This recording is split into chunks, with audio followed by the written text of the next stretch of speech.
ఇందాక రైతులది. ఇక డీటెయిల్స్లోకి వెళ్తే కనుక లారీ బీభత్సం 6 బలి. రంగారెడ్డి జిల్లాలో ఘోర రోడ్డు ప్రమాదం జరిగింది. చేవెళ్ల మండలం ఆలూరు స్టేజ్ వద్ద లారీ బీభత్సం సృష్టించింది. కూరగాయల విక్రయదారులపైకి దూసుకెళ్లిన లారీ 6 దుర్మరణం, 20 మందికి పైగా గాయాలు. తీవ్ర దిగ్భ్రాంతి వ్యక్తం చేసిన సీఎం రేవంత్ రెడ్డి క్షతగాత్రులకు మెరుగైన వైద్యం అందించాలని ఆదేశం. ఇది ముమ్మాటికి ప్రభుత్వ హత్యనన్న పటోళ్ల కార్తిక్ రెడ్డి. సో ఏం జరిగింది అని చూస్తే కనుక డీటెయిల్స్లోకి వెళ్తే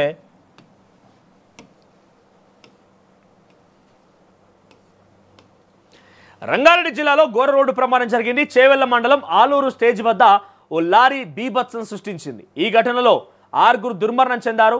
హైదరాబాద్ బీజాపూర్ రహదారి పక్కన దాదాపుగా 50 మంది కూరగాయలు విక్రయిస్తుండగా వారిపైకి లారీ దూసుకెళ్లడంతో ఈ దుర్ఘటన చోటు చేసుకుంది. దూసుకొస్తున్న లారీని చూసి అక్కడి జనమంతా భయంతో పరుగులు తీశారు.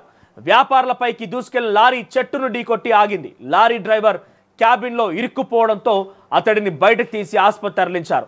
హైదరాబాద్లో అన్లోడ్ చేసి తిరిగి వికారాబాద్ వెళ్తున్న క్రమంలో లారీ అదుపు తప్పడంతో ఈ ఘటన చోటు చేసుకున్నట్టుగా పోలీసులు పేర్కొన్నారు.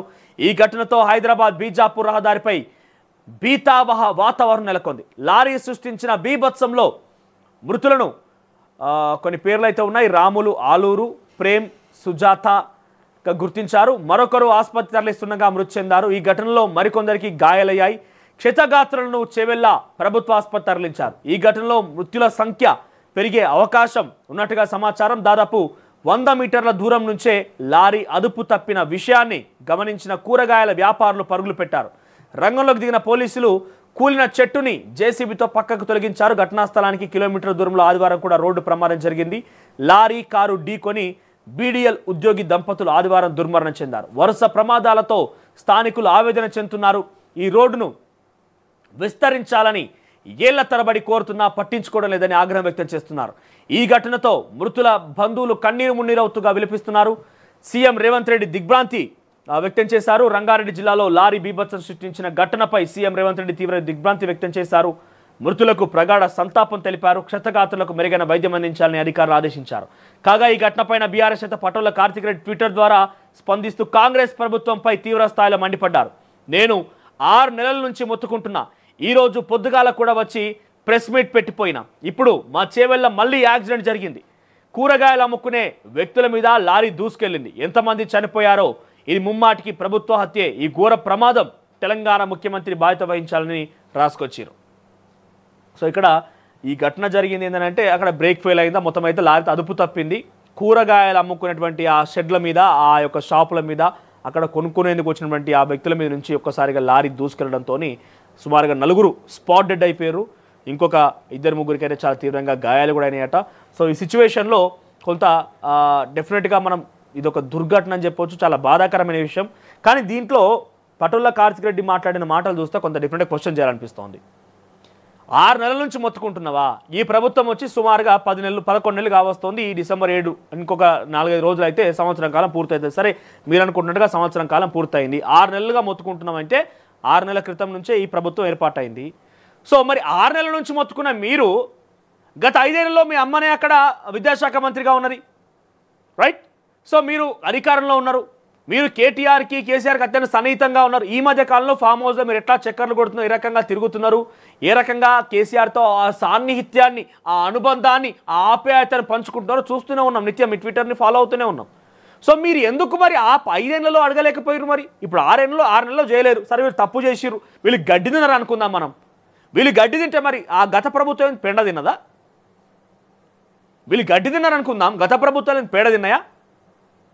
5 ఏళ్ళు కదా వాళ్ళే ఉన్నది. సరే, పోనీ 10 ఏళ్ళు ఉన్నారు. ఆ 10 ఏళ్ళలో మీకు సంబంధం లేదు. 5 ఏళ్ళలోనే మీరు మీ తల్లి మంత్రిగా ఉన్నారు. మీరు కేటీఆర్తో, కేసీఆర్ అత్యంత సన్నిహితంగా మెలిగిరు అనుకుందాం. మరి 5 ఏళ్ళలో ఏం చేసిర్రు? వీళ్ళు గడ్డే తిన్నారు. వీళ్ళు 6 నెలల నుంచి చేస్తారు, వీళ్ళు గడ్డి తిన్నారు.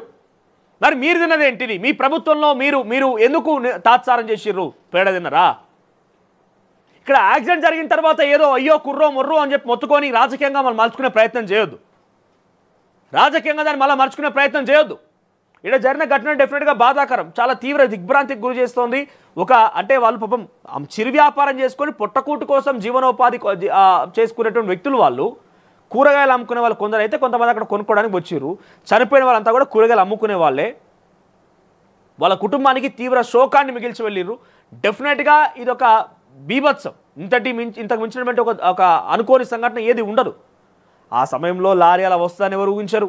ఆ లారీ అట్లా అదుపు తప్పుతుందని ఎవరు ఊహించరు. ఆ లారీ తమ వైదికే వచ్చి అది ఒక యముడిలా వస్తుంది, తమ ప్రాణాలు తీస్తుందని ఎవరు భావించి ఉండరు. అక్కడ డెఫినెట్గా ఆ ఘటనలో మీరేం డిమాండ్ చేస్తారంటే ఆ సంబంధిత కుటుంబాలకి నష్టపరిహారం చెల్లించండి, వారి కుటుంబాలని ఆదుకోండి. అనుకోని సంఘటన కారణంగా ఈ రకంగా దుర్మరణ పాలైనటువంటి ఆ కుటుంబాలకి ఏం న్యాయం చేస్తారో డిమాండ్ చేయాలి. ఇకనైనా మేల్కొని రోడ్డు వేయాలని డిమాండ్ చేయండి, తప్పులేదు. కానీ నేను మొత్తుకుంటున్నా ఇది ప్రభుత్వ హత్య అంటే ఈ రకంగా చెప్పుకుంటూ పోతే యాక్సిడెంట్ అన్ని ప్రభుత్వ హత్యలు అవుతాయా? సరే ప్రభుత్వ హత్యలే అనుకుంటే గత బీఆర్ఎస్ పార్టీ జరిగినటువంటి ఎన్ని హత్యలు జరిగి ఉంటాయి మరి? ఈ రకంగా కొండగట్టు బాధితులు అందరూ కూడా ప్రభుత్వ హత్యేనా? అది ముమ్మాటికి ప్రభుత్వ హత్యే. మరి రకంగా చెప్పుకుంటూ పోవాలంటే చాలా అనేకంగా ఉన్నాయి. ఆర్టీసీ బస్సులో అక్కడ అందరు కూడా చనిపోయారు. ఇక్కడ జరిగింది ఆర్టీసీ కాదు, ప్రైవేట్ లారీ. అది డెఫినెట్గా బాధాకరమే. కానీ మీరు భేదాలు వాళ్ళు ఇస్తున్నట్టుకున్నది. మీ డిమాండ్ గత 10 ఏళ్ళలో కనుక ఈ రకంగానే ఉన్నా లేదు, పోనీ 10 ఏళ్ళలో మేము లేము కదా అధికారంలో, 5 ఏళ్ళలో ఉన్నాం కదా, మా తల్లిగారు మంత్రిగా పనిచేసారు కదా, మాకు కేసీఆర్ కేటీఆర్తో అత్యంత సాన్నిహితం ఉండే కదా అనుకున్నప్పుడు మీరు డిమాండ్ అప్పుడు ముందు పెట్టినా కూడా 5 ఏళ్ళు మీరు అధికారంలో అప్పుడు చేయాలనుకుంటే చాలా సులువైన పని కదా. ఇప్పుడేదో మీరు వచ్చి ఏదో జరిగిపోయింది ప్రభుత్వ హత్య అన్నంత మాత్రం దీన్ని రాజకీయంగా మలుచుకునే ప్రయత్నం చేయొద్దు దయచేసి. ప్రతిదాన్ని రాజకీయ అస్తిత్వం కోసం, రాజకీయ అవకాశం కోసం మలుచుకోవద్దు. చూస్తలు కూడా దేంతో నవ్వాలో అర్థం కాక చచ్చిపోతారు. ఏది పడితే అది రాజకీయంగా మలుచుకునే ప్రయత్నం చేయకండి. సరే మీకు ఉంటే ఉండొచ్చు ఉత్సాహం, రేపటి రోజున మీరు రాజేంద్రనగర్ టికెట్ ఎక్స్పెక్ట్ చేస్తే చేయవచ్చు. రాజేంద్ర టికెట్ మీకు అయితే కేటీఆర్ నుంచో కేసీఆర్ నుంచో కమిట్మెంట్ వస్తే రావచ్చు. మీరు ఎమ్మెల్యే కండి, డెఫినెట్గా మీ పాలన మంచిగా ఉండాలి, మేము మీకు మద్దతుగా నిలుస్తాం. ఒక యువ నాయకుడిగా మీకు మద్దతుగానే ఉంటాం. ప్రజలు కూడా మిమ్మల్ని అదే స్థాయిలో ఆశీర్వదించే అవకాశం కూడా ఉండే అవకాశం ఉంటుందేమో. సో ఇవన్నీ ప్రయత్నం చేయండి. కానీ ప్రతిదాన్ని వాళ్ళెవరో పులిని చూసి నక్క వాత పెట్టుకున్నట్టుగా ఆయన ఎవరో ఒక ఆయన కౌశిక్ రెడ్డి గిట్టిన ప్రతిదానికి తొడలు కొట్టి జబ్బలు దర్శిపోతున్నాడు కదా అని చెప్పి అట్లనే ఏం చేస్తా అంటే కొంత మీ యొక్క విలువకు అది కరెక్ట్ కాదది.